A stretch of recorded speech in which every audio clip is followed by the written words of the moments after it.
Katonda musinze kamwacha emisana n'ekiro omumwa muli ekyamakero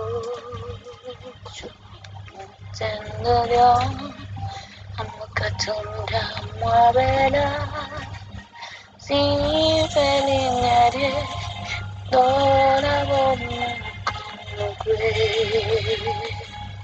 sinza Katonda gwe mmeeme yange abamusinza be bawangula mmeeme yange musinza mulungi beera bwetusinza Adamu bwetusaba bwetusinza Adamu bwetusaba Katonda mulungi amasiga tugebaza olw'obugabizi olw'obukuumi taata bwe bali kubeera obulamu bwaffe ekigambo kyo taata yesu kyoteeseteese eri obulamu bwange ne baganda bange taata nsabye ekibala ebibala ebibeerera Katonda wange kubanga bwotyo butugamba mu Yokaana 15 nti si ffe tweronda wabula gwe watulonda Katonda wange omulungi tulyoke tubale ebibala bisigalewo nga binyweredde Katonda wange omulungi nsabye ekigambo ky'olwaleero kibeeko ebibala bye kireeta munda muffe ebigenda okuwesa erinnya ly'ekitiibwa kuba Yesu Kristo omwana wa Katonda omulamu amiina.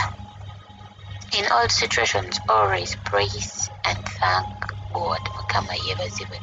Gwe mutwe gw'enkya ya leero, Morning Glory, nange Winnie Margarine, omugole wa Yesu.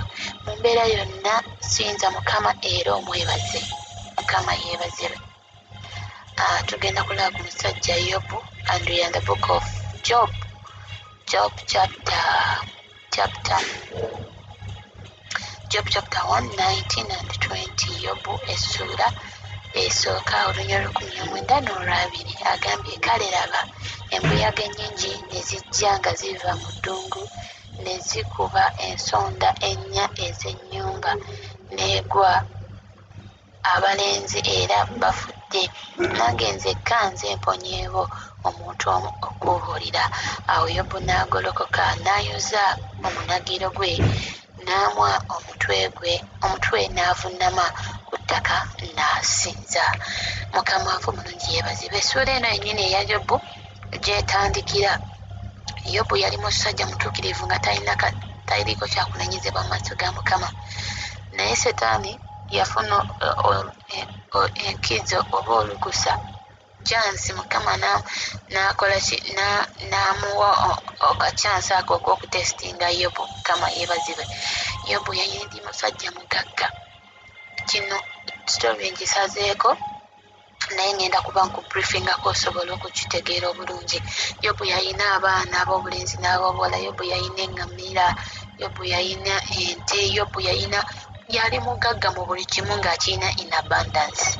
Mukama waffe omulungi yeebazibwe. Naye byagenda bifa kimu na kimu, buli ekyafanga katugeze eŋŋamira 6 nga abadde azikola ki, abadde azirunda yawonawo yekka zonna nga zifudde. Najje namugamba nze mponyeewo okujja okutegeeza n'omulala bw'atyo n'omulala bw'atyo. Mukama waffe omulungi yeebazibwe nga bamuwa amawulire gonna ag'ebintu bye bifudde. Mukama yeebazibwe. Kaakati kituuse ku baana baali mu kizimbe ne kigwa, omuyaga gwajja ne kigwa ne kibakuba bonna ne bakola ki, ne bafa. Kwegamba ebyobugagga byonna byakubwa ate n'abaana n'atasigaza, n'asigala ye n'omukyala. Owulira obulumi obuli awo, amamotoka gagenze, ennyumba egenze, buli kimu kifudde, abaana bonna bafudde, tosigaza yadde n'akati k'ekibiriiti bwe kati. Naye Yobu kye yakola yagolokoka n'ayuza emunagiro gwe n'amwa omutwe gwe n'akutama n'asinza Mukama. Naye bana emirundi emeka gy'osinziriza Mukama mu mbeera? Abamu embeera bw'ejja twerabira ne Mukama nti alina bwe yali atuyisizza. embeera bwe tulumbagana twerabira n'okwerabira nti gwe tusinza ayina amaanyi agagenda okutuyisaawo awo. Twerabira yonna yonna Mukama kyatuyisiza. Twerabira nti bino byonna ebitumalamu ne tufa ne ku Katonda bya nsi tebigenda kutuyamba. Twajja tuli bwereere tuddayo tuli bwereere. Era bw'ona osoma Olunyiriri lwa 22 awo ojja kukkirira awo. Ojja kulaba ng'era Yobu agamba nti najja bwereere ndiddayo ki? Ndiddayo bwereere. Mukama waffe omulungi yeebazibwe. Mu buli mbeera yonna oba nnungi oba mbi. Kateebeeza omusajja yali mugagga ono byonna ebibugagga bigenze abaana bonna abafudde baweddewo. Naawe manyi olina embeera gy'oyitamu. Omwaka guno gwakatandika naye olaba gutandise bubi ku sayidi yo naye tekitegeeza nti gugenda kuggwako nga kiri bwe kityo. Mukama waffe omulungi yeebazibwe. Bwe tusoma kera still mu Yobu eno yennyini essula ey'okubiri Olunyiriri olw'omwenda n'olw'ekkumi egamba, Then his wife said to him, Do you still hold fast to your integrity? Curse God and die. But he said to her, You speak as one of the foolish women speaks. Shall we indeed accept good from God, and shall we not accept adversity? In all this, Job did not sin with his lips. Mukama yeebazibwe. Yobu bannange tekyakoma ku baana kufana bya bugagga kuggwaawo. Yobu sitaani yamukuba n'ekigenge. Jjukira bw'osoma Olunyiriri olusooka lwakubiri awo Yobu essula esooka. Bayibuli egamba nti Yobu yali musajja eyatuukirira nga taliiko kyatti, taliiko yadde ekyokunenyezebwa. Naye sitaani lumu aba atambulatambula Mukama n'amubuuza, naye gwe sitaani ova mu nsi kunoonya kukola ki? Olabye ku musajja wange Yobu? N'amugamba nti Yobu akuweerereza akwesigira bwereere. Sitaani naye yennyini ekigambo ekyo kinkwatako nti ne sitaani yaweera Yobu obujulizi nti akimanyi yeesiga Mukama. Naye naawe sitaani alina wakuweera ku bujulizi maaso ga Mukama nti oyo okuggyako ng'omumpadde siyina we muyita. Kuba Yobu n'abaana teyamanyanga gye baatambuliranga bye baakola, naye yabeenenyezanga n'abaweerangayo ne ssaddaaka mu maaso ga Mukama. Mukama waffe omulungi yeebazibwe. Naye ffe olwayo buli tusaba wano eno owanika emikono okusaba nga kasitaani wali kakuloopa. Oyo gw'olaba akusaba musajja naye ate oli gwe bagenda okuwasa gwayogerera nti talina nabaana yayagala dde abasajja simanyanga ni mulwadde n'obulwadde yajjamu embuto nnyingi ayinza obutazaala. Ebyo Mukama ng'agamba we mugira mumulindako anti sitaani akuloopye. Mukama yeebazibwe. Kati atuuka ebigenge bimulidde musajja wattu. Sitaani Mukama yagamba sitaani wuuyo naye tokoma ku bulamu bwe. Banaye ebibugagga sitaani n'ali bikuba. Banaye n'adda ku mubiri gwe. Banaye Yobu Bayibuli egamba ng'akwata n'olugjo n'akola ki? Ne yeetakula ekigenge. Omusajja eyali omugagga omuvundu. Omukazi n'awulira nga yeetamiddwa, abaana bafudde, buli kyabugagga kivudde, n'amugamba ye onywa ekyanywereza ky'obutuukirivu bwo, weegaane Katonda ofe. Omusajja ono Yobu n'amugamba oyogedde ng'abakazi ng'omu ku bakazi abasirusiru we boogera, tuwaawo tunaaweebwanga birungi byokka tetuweebwenga bibi okuva eri Mukama. Yobu yasigala tayonoonye, yasigala teyeevumye Katonda, yasigala teyeemulukunyiza. Teyagamba Mukama nti sirina musango, sirina nsobi, lwaki ndi mu mbeera bweti. Yasigala asinza businza Mukama. Bw'ona osoma Yobu yennyini eno essula eya 42 ojja kulaba nga Bayibuli egamba nti Mukama yaddiza Yobu emirundi 2 n'amuwa abaana abalungi ewataali abasinga balungi mu nsi yonna. N'amuddiza obugagga. Liwaba yalina ente 6 ku luno n'azitayimuzingamu baayitu. Okitegeera buli kimu n'akitayimuzingamu. Lwaki? Mu kugezesebwa okwo kwonna mu muyaga omungi Yobu yasigala asinza Mukama. Yobu yasigala yeebaza Mukama. Mukama waffe omulungi yeebazibwe. Oyinaawo oyita amabanja olina abaana tolina kyobaliisa, landiroodi akubanja, banaye oyina looni naye n'omulimu gwaggwawo, naye sinza Mukama era omwebaze. Mugambe Mukama nkwebaza kubanga gw'akyampadde obulamu n'ebisigadde ogenda bikolako. Amaaso gajje ku mbeera, amaaso gajje ku mbeera, embeera lekeremu okujja mu maaso ga Mukama. omusajja okuyiwaleka kireme okujja ku maaso ga mukama. Mukama yeebazibwe. Nandirodde okukasukira ebintu wabweru tekikusuuza Yesu wo wali mukwano, awo oyitawo buyisi. Zino hardships ze tuyitamu bannange, bakristaayo bannange, baziyita batya, stepping stones.